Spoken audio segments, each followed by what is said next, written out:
நம்மிடையே தற்போது சினிமா பத்திரிகையாளர் வெற்றி தொலைபேசி வாயிலாக இணைப்பில் இணைந்திருக்கிறார். வணக்கம் சார். தற்பொழுது நடிகை சரோஜா தேவி காலமாகி இருக்கிறாங்க. அதை பற்றிய ஒரு சில உங்களுடைய வார்த்தைகள்.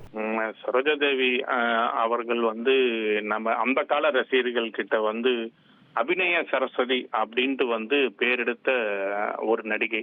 இந்த காலத்தில் இருக்கிற இன்றைய ஜெனரேஷன் உள்ள நடிகைகளுக்கெல்லாம் நம்ம சொல்லணும் அப்படின்னு பாத்தீங்கன்னா ஜெனிலியா, நித்யா மேனன் இந்த மாதிரியான ஒரு துருதுருப்பான ஒரு கதாநாயகி அந்த காலத்திலேயே ரொம்ப பெயர் வாங்கினவங்க. என்னோட சிறு வயதுல அவங்களுடைய படங்கள் நான் கூட தியேட்டர்ல பார்த்ததை விட அவங்களுடைய படங்கள்ல டிவி வாயிலாக நான் பார்த்ததுதான் அதிகம்.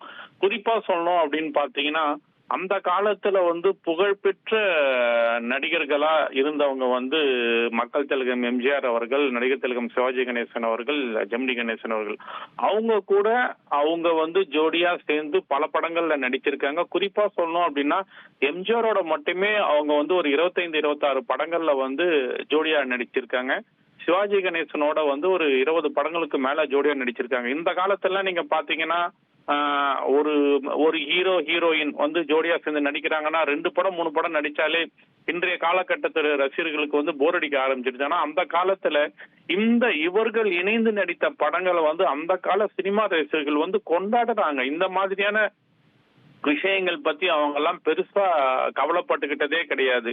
சரோஜாதேவி பொறுத்த வரைக்கும் அவங்க ஒரு சிறந்த நடனம் ஆடக்கூடிய ஒரு நடிகையாகவும் இருந்தாங்க. அவங்களுடைய எக்ஸ்பிரஷன்ஸ் இருக்கு இல்லையா, இன்னைக்கு இருக்கிற பல ஹீரோயின்களுக்கு அவங்க ஒரு முன்னுதாரணமா அந்த காலத்துல இருந்தவங்க.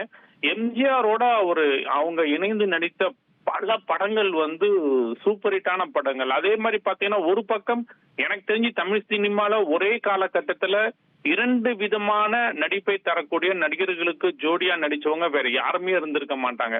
இவங்க பாத்தீங்கன்னா ஒரு பக்கம் எம்ஜிஆர் அவர்களோட சேர்ந்து ஒரு கமர்ஷியல் படங்கள், கமர்ஷியல் கதாபாத்திரங்கள் ஒரு பக்கம் இவங்களுக்கு ட்ராக் போயிட்டு இருக்கும். இன்னொரு பக்கம் பாத்தீங்கன்னா சிவாஜி கணேசனோட சேர்ந்து பாத்தீங்கன்னா குடும்ப பாங்கான கதாபாத்திரங்கள். அதுலயும் இவங்க பேர் வாங்கினாங்க. இப்படி 2 நடிகர்களுக்கு மத்தியிலையும் அந்த காலத்திலே சொல்லுவாங்க. நான் என்ன கேள்விப்பட்டிருக்கேன் அப்படின்னா அவங்களுக்கு ஈக்குவலா இவங்களும் சம்பளம் வாங்கினாங்க. இவங்களுக்காகவும் தியேட்டருக்கு அதாவது ஹீரோக்களுக்கு மத்தியிலையும் சரோஜா தேவிக்காகவும் தியேட்டருக்கு படம் பார்த்த ரசிகர்கள் நிறைய பேர் இருந்ததா சொல்லுவாங்க. ரொம்ப ரொம்ப அவங்களுடைய எந்த விதமான கதாபாத்திரமா இருந்தாலும் அந்த கதாபாத்திரத்துல அவங்க தன்னை ஐக்கியப்படுத்திக்கிறதுல ரொம்பவும் ஒரு ஈர்ப்பு அதிகமா இருக்கும். குறிப்பா அவங்க பேசுற இன்னொன்னு நீங்க அபிநய சரசின்னு சொல்ற மாதிரி கன்னடத்து பையங்களின்னு சொல்லுவாங்க. கன்னடத்துல இருந்து வந்தவங்க இல்ல வேற லாங்குவேஜ் தெலுங்குல இருந்து வந்தவங்க எல்லாம் பேசுற தமிழ்ல பாத்தீங்கன்னா கொஞ்சம் ஒரு வித்தியாசம் இருக்கும். சரோஜா தேவி பேசுற மேக்சிமம் அவங்க பேசுறதெல்லாம் பாத்தீங்கன்னா கொஞ்சி பேசுற மாதிரியே தான் இருக்கும். அதனாலயே அவங்க கன்னடத்து பையங்களின்னு கூட அந்த காலத்துல பட்டப்பேர் வச்சு அழைக்கப்பட்டாங்க. ஒரு மிகப்பெரிய ஒரு ஆளுமை தமிழ் சினிமாவில, not only in Tamil cinema. அவங்க மற்ற லாங்குவேஜ்லயும் கன்னடம், ஹிந்தி இங்கெல்லாமும் நடிச்சிருக்காங்க.